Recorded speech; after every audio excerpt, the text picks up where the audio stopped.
Put a little bit of the rub, nigga, I gotta be safe. Let's get to sports talk.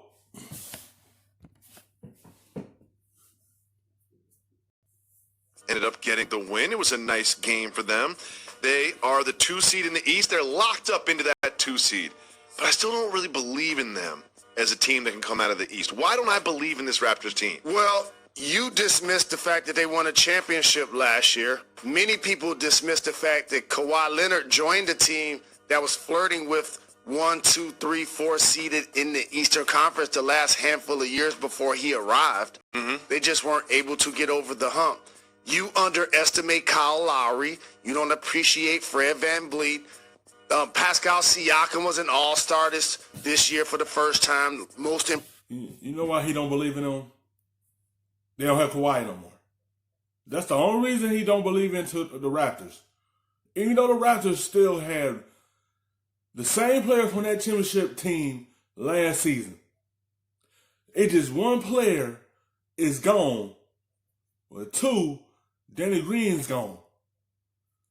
And he don't believe in the Raptors. That's the only reason he don't see them coming out the East. Proved last year. Serge is still playing well. Yes, Serge is. You see how Serge well he had a played game. it? Yeah. And so Nick Nurse deserves to probably be coach of the year this season. Wait. Nick Nurse is the coach of the year? Who's done more to outplay expectations than the Raptors? Once they lost Kawhi, you did a playoff list on this show. And you didn't have a That was a mistake. We've never done a list completely on this show. Don't act like every list you make is complete. Correct, but we're talking about your list right now, sir. Okay. And I'm just giving some context that you're a very intelligent basketball mind, and I know that you're at home watching League Pass on a nightly basis. You came into this season like, I did. They did lose Kawhi. I did. Right? I did. And so for them to play the way that they... You can't look at it as, oh, they lost one player. They still had Siakam, Gasol, VanVleet, Lowry, Anobi, Serge Ibaka, and Noah and Powell. They still have the same team. Just missing people. They still have championship experience. They know what it takes to get there. They still have the same team. Just 2 players is gone. He don't believe in them because Kawhi is gone. Play, he deserves that consideration. Okay. Well, there was a little hold me back moment that I want to show you in this game. A little hold me back moment. Let's just take a look at the Stifle Tower getting into it a little bit. Okay? So you'll see that they started pushing a little bit there. And Anobi got it with a nice chicken wing. And then you see if it continues there, that turns into a hold me back. Jalen, what do you see here? Hold me back is what I see. And I'm happy about it. Why? Because when you start throwing punches on the basketball court, especially when they're paying you millions of dollars, that's called undiscipline. You're going to get tangled up. You're going to get into a lot of grappling. It's going to happen. It's a physical game. These are big bodies changing ends of the floor. And Anunoby will get under your skin. That's why he's out there. Both of those guys compete defensively. Oh, yeah. And so I'm not surprised that those would be 2 players. Of course they would get into it. One of them was a rim protector. One of them was a perimeter defender. And Gobert is the rim protector for Utah Jazz. He's a defense specialist. And nobly, he's a defensive specialist for the Raptors. And that's why he's in that lineup, because he's a good defender. And Gobert, he's an all-star this year because what he doing on the defensive side for the Jazz. And he's the second guy of the Jazz to be their best player. And he protects the rim, and 2 defenders going to get into it because they both are aggressive defenders. Tangled up. Well, Gobert spoke about it after the game. Let's check in with Rudy Gobert. I mean, try to elbow me in the face, and the guy that's getting paid to protect us as players didn't do his job, so I just it was a altercation, and we both got ejected when I didn't do anything back, pretty much, which I don't understand. I don't think it makes sense to me. But next time I do justice myself, so the official can eject me for a reason.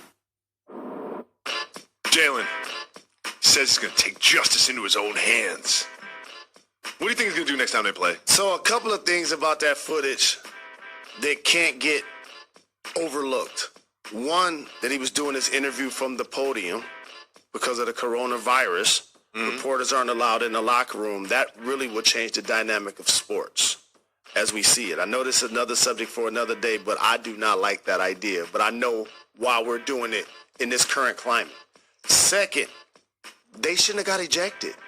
It's a good point. Like, they should not have got ejected. Both of those men were in a heated disagreement, but they didn't cross the line. I don't see any. Ain't nobody throw no punches. You ain't see them do this. You just saw them push each other. That's all you saw. And you eject them for that? I can see if they throw some punches, then you could throw them out the game. But you ain't seen none throw them. Wild behavior. No. I see physical behavior. I think those should be both flagrant ones and play on. And it's also kind of within the run of play. Yes. Like when you saw Len and McCollum, they were straight up pushing each other in the chest. It wasn't kind of basketballish, but you could say they were jockeying for position going down the floor. Like, that wasn't so wildly outside of normal basketball behavior that they should have been ejected. Well, we'll see what happens next time they play. I got that one circled on the calendar. The Hawks and Hornets played a high-scoring game in Atlanta last night, and Trae Young finished with 31 points and 16 assists. This Hawks team is so fun to watch, but they rarely win basketball games. Like, they seem like they're a couple pieces away. What do they need to add to become a playoff team in the East? In today's climate, if I was going to give you a list of the best players in the game, we've been playing three-card Monty with three different players for the last 5 or so years. Yep. Kawhi Leonard, KD, and LeBron. Depending on what year it is, one of those guys either won MVP of the regular season or the finals. Okay. Right? You need wings that can defend those players and also make them work. Players like Paul George joins up with Kawhi. Now all of a sudden you got two of the best two-way players on one team. I love the Milwaukee Bucks and what they've done. I'm happy for the success Chris Middleton is. And that's why they try to draft. That's why they did draft Hunter, to be that defender on the perimeter. They have to figure out a way to get a good wing player in there to be able to defend the players when they come to play or when y'all go to them and play them. Somebody to defend on the perimeter. That's what you need in today's climate. You need some wing players to defend those great players. But look at the Celtics. That's why, to me, they have a puncher's chance to win the East. So you're saying the Hawks need a wing? They need win. Now, Cam Reddish can grow into that. Now, I want to caution everybody by this. People speak on him like he's having a bad rookie season, and he's not. He's actually playing really good. 19 years old. He's an underrated defender, and as long as he's gotten consistent minutes, he continues to improve. When he starts to play to lottery pick capabilities, he could be that guy that I'm describing. Well, also Clint Capella will help them a lot when he comes back. Hopefully he'll be healthy next year. Thanks so much for watching ESPN. The best, stuffing them shits in the safe. Got me a spot out the way. Nigga just trying to be safe.